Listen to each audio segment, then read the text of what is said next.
About about a year ago, I'd say, I started receiving in my prayers a feeling that something isn't right, and I tore myself apart. I looked at everything that I was doing. I looked at my business. I looked at how we were doing things. I looked at everything, and I couldn't make sense, of what this meant. It was an overwhelming feeling. And then I realized, it's not just one thing that you're looking for. It's everything. Everything is wrong. Not meaning that we're doing something wrong. It just means the time is over for many things, almost everything. It's going to change. Everything is going to change. And this goes to, if I get a little emotional here, it's not for any other reason than I've been soul searching now for a long time, and I'm looking, back at the things that you and I accomplished together, and it's amazing to me. When I first formulated what would become the Blaze, it was 2009, 2010, and Barack Obama was surrounding himself with the Marxist radicals, the people who were former revolutionaries, people that were Islamicists. You had Bill Ayers, Valerie Jarrett, Cass Sunstein, CARE, George Soros, Code Pink, Tides Foundation. Some of these names nobody had ever really heard of, and nobody knew anything about the Tides Foundation. But we did our homework and we exposed it. One of the names that we exposed back then was Ron Gochez, and said, look at this guy. He is a teacher. He is part of a revolutionary communist group. This is going to play into trouble here soon. As I stood in front of those chalkboards and said, watch how the socialists, the communists, the Islamists, and the anarchists are going to work together, not because they love each other, but because they share a common enemy, the West. They're going to come together. And this Ron Gochez, I mentioned back in 2009 or 10, and we went back to the archives, and he is part of what's happening in Los Angeles right now. All of these things are coming true. And I said Israel would be the first target, then Europe, and then the violence would cascade and come here to America. And when I laid that out, not a single voice in mainstream media, not left or right, no one took that seriously. No one engaged with that. Not one single host, not one outlet. No one said, wait a minute, Glenn, why would you say that? Not one. Is there any truth in that? What is your evidence? Can you show me the evidence? Let me look at this and see what I come up with. It was like screaming in a hurricane while standing completely alone. Now, keep in mind, this is a time before podcasts meant anything. This is before Rumble. This is before Substack. This is while Netflix was still mailing movies to people. Before there was a serious media personality making any kind of impact online, because they weren't online. I left Fox to start the Blaze. And the day I did, somebody I really respected looked at me in the eye and said, "You're not seriously going to do that online thing, are you? I mean, that's ridiculous. That's a fad." Now, it's funny just a few short years later how no one said that when Tucker Carlson left or when Megyn Kelly left. No one called it a fad then. They took it seriously because it had become serious. But when I did it, everybody said my career was over. And honestly, there were many nights that I, in the middle of the night, in the dark and alone and quiet, I believed that might be possible as well. But I believed in this because my goal was really simple, to break the barriers, to disrupt the mainstream media and create a safe haven, not just a single place where voices could be heard or just a single platform for those who, had spent their entire lives working to tell the truth, but then ended up in the network system and were forced to play ball with the corporate media and big government, and they couldn't. What I wanted to start was a movement. And all that usually requires is one person to roll the dice and show others it can be done, and then others will do it. And that's what happened. I mean, look at the army of truth tellers that have risen now. The Blaze. You've got Ali Beth Stuckey, Steve Deace, Nicole Shanahan.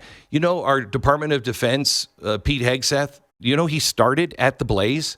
There's so many people that started at the Blaze. You have the Daily Wire, Megyn Kelly, Joe Rogan, the Daily Caller, Tucker, Sean Ryan, Barry Weiss, Data Republican, all hundreds of independent creators, journalists, whistleblowers, citizen investigators, all standing where there was nothing but silence.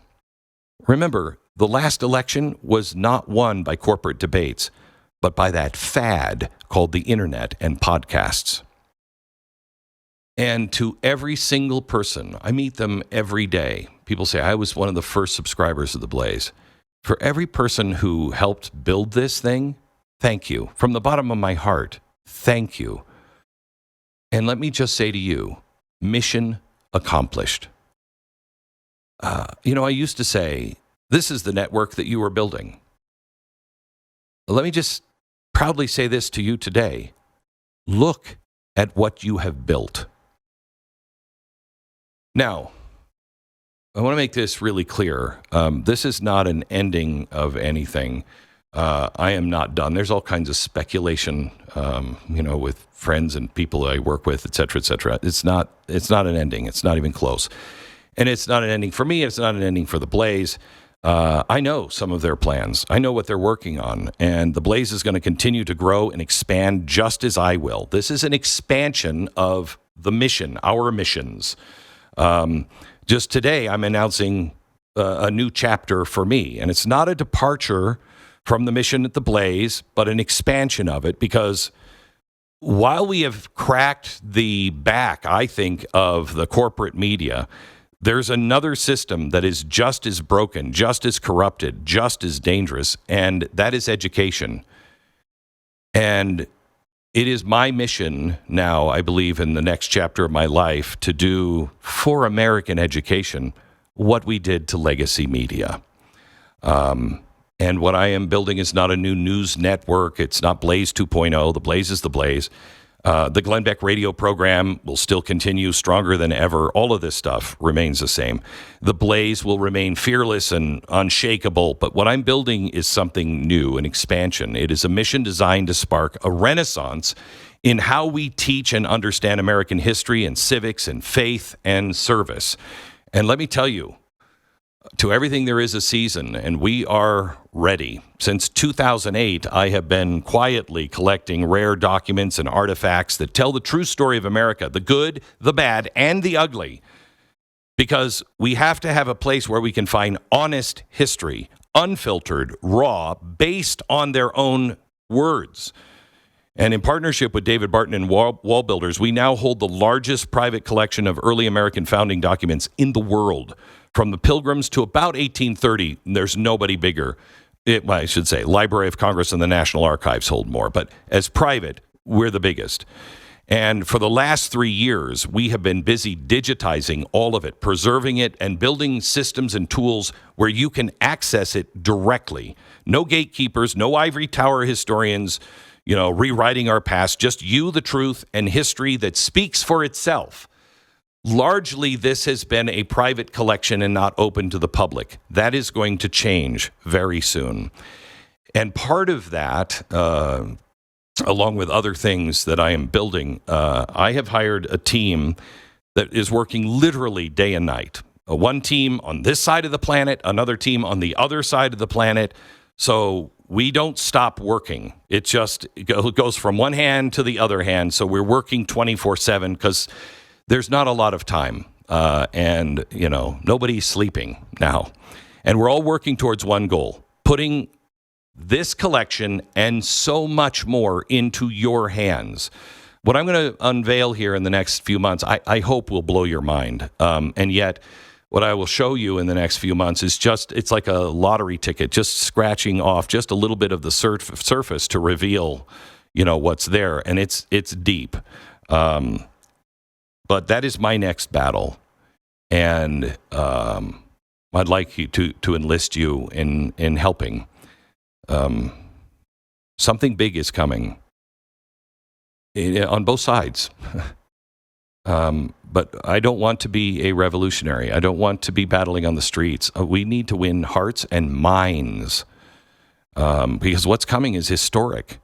And just like with the Blaze, it doesn't belong to me. It won't belong to me in the end. It'll belong to you.